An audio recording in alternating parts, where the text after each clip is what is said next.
Good evening. Rajiv Chopra here from the Dusty Mike Chronicles. It's night here in India and I'm sitting in my night suit as I record this podcast. I also have a glass of rum and water with me. I enjoy rum and water and it doesn't have the calories of rum and coke. So, cheers. I'd like to start with a few personal anecdotes. The quote at the top of this podcast episode should already give you a hint about what I intend to talk about. But let me start with these personal anecdotes anyway. And once again, I don't have a set script in front of me. I much prefer to speak extempore, as I've said. I live in a town called Gurgaon, which is a part of the National Capital Region of Delhi, or Delhi NCR as we call it. And we have a seamless border with Delhi. So I live about maybe 5 or 7 kilometers from this border, and I cross the border 2 or 3 times a week. When I lived here in the early 90s, the Aravali forest surrounded us, and it was very difficult to get anyone to come and work for us in the house because they didn't want to cross the jungle and get raped in the jungle. That was the fear then. Gurgaon was about 2 degrees cooler than Delhi, and we had beautiful breeze and a superb monsoon. Then I left North India for about 20 years. When I returned to North India and to Gurgaon, I was shocked at the disappearance of the forest. The Aravali forest is an ancient forest. It's been around for millions of years.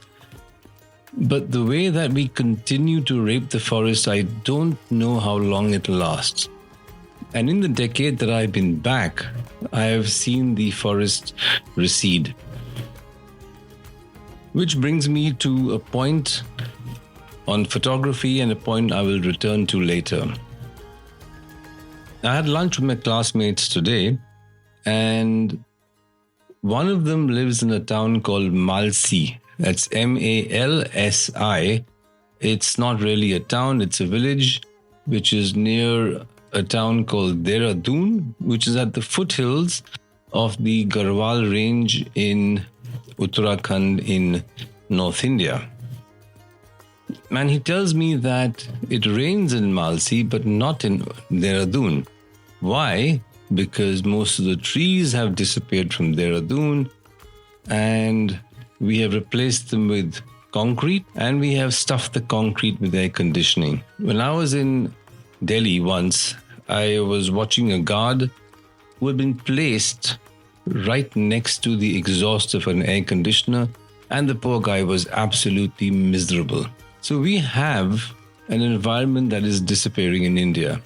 In Dehradun, I know that the government wants to cut trees to make space for a VIP highway. Also in the state of Uttar Pradesh, they want to cut, or they have cut, about 30 or 40,000 trees because they want pilgrims, and these are rowdy pilgrims now, to have a clear walking path, ignoring the fact that the trees actually give them shade. We are steadily raping the Nicobar Islands because we want to create some sort of a mini Hong Kong. And I can go on and on and on. So there are 2 parts to this. Let's talk about the first part, which is the obvious part about climate change and global warming. Delhi has become warmer, and it was supposed to start raining, but the papers now talks about how the rains are eluding Delhi. The air is still and suffocating, and it's difficult to breathe. So I find myself being forced to use air conditioning, because if I don't use air conditioning, I will end up with a spike in my blood sugar. Not my blood sugar, my blood pressure. And I don't want that. Many experts have predicted that North India will be unlivable by the end of the century. I predict that North India will be unlivable in the next 3 decades. I will be dead by then, so I won't be around to see the disaster. The second aspect is from a photographic perspective. What many photographers forget is that if you want to do landscape photography, for instance, or if you want to do forest photography, you'd better do it now because the landscapes are disappearing. We're killing them. And we are replacing them with concrete. And I'm sorry, but concrete jungles do not, under any circumstances, replicate the beauty of nature. So gone are the birds, gone are the animals, gone is our association with the animals, and gone is our association with nature. Last week or the last time I spoke about how a photograph of a cat eating its breakfast disgusted an American photographer. Not only are we becoming antiseptic, we are actually digging our own fate. In fact, I wanted to write to the photographer and I held myself back saying that I predict that 10 years from now, when I go to do street photography in Delhi, or 15 years from now if I'm still alive, I won't be surprised if corpses and carcasses litter the streets, because it's going to be so hot and humid, which means that the wet bulb temperature will cross 35 degrees. And anyone who knows about wet bulb temperature will know that once it crosses 35 degrees, you start to die. So what are you going to photograph? So let's forget about all nice talk about climate change and global warming and how we are not doing a good job with managing the earth.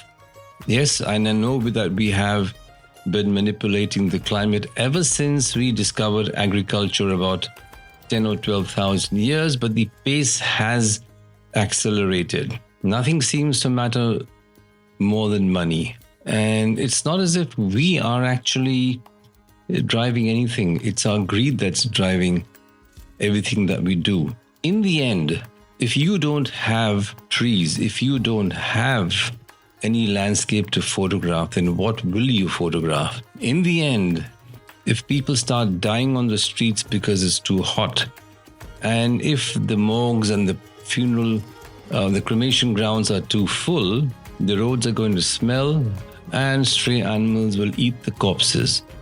Until, of course, the animals die themselves and carcasses fill the streets. I know this is a grim prediction. Some might even call it dystopian. But I believe everything will change if we don't change. And the question which Ansel Adams asked, why do we have to fight our governments to save nature, is a pertinent and valid question. In India, we have a movement called the Chipko movement, and Chipko is the Hindi word stick. It started with the tribal people, the Adivasis, and by the way, the Adivasis are the original inhabitants of the Indian subcontinent. So the Adivasis clung to trees when the Adani group wanted to cut them down to dig for mines. Similarly, people in Dehradun clung to trees. People in Delhi clung to trees. In a sense, they stuck themselves to trees, the Chipko movement, to save the trees and to prevent them from being cut. We need far more of such protests. These protests have to become viral, and we must not allow the government to distract us. Why indeed must we fight the government? Why indeed must we fight each other? Why indeed must we fight the local authorities to protect nature? If we don't protect nature, apart from photography, apart from the loss of photography opportunities, apart from the changing nature of photography, we will have lost everything. And no amount of lab work, no amount of artificial intelligence, no amount of supercomputers is going to save us at that point. It's something we must think about. And the question that Ansel Adams asked, I want you to think about it. I want you to think about the question that Ansel Adams asked. Why must we fight our governments to save nature? So that's it for me this time. I know I'm talking a lot longer than the 5 to 7 minutes I had promised, but I think at times you need to talk. And I hope I can start a dialogue with these hopefully more frequent podcasts. So see you next time, and happy photographing. And yes, please join in the conversation. Let me know what you think. Let me know if you disagree. Let me know if you agree. And let me know if you have any idea of what we can do to mount a more effective resistance and a more effective challenge to the destruction of nature. See you all.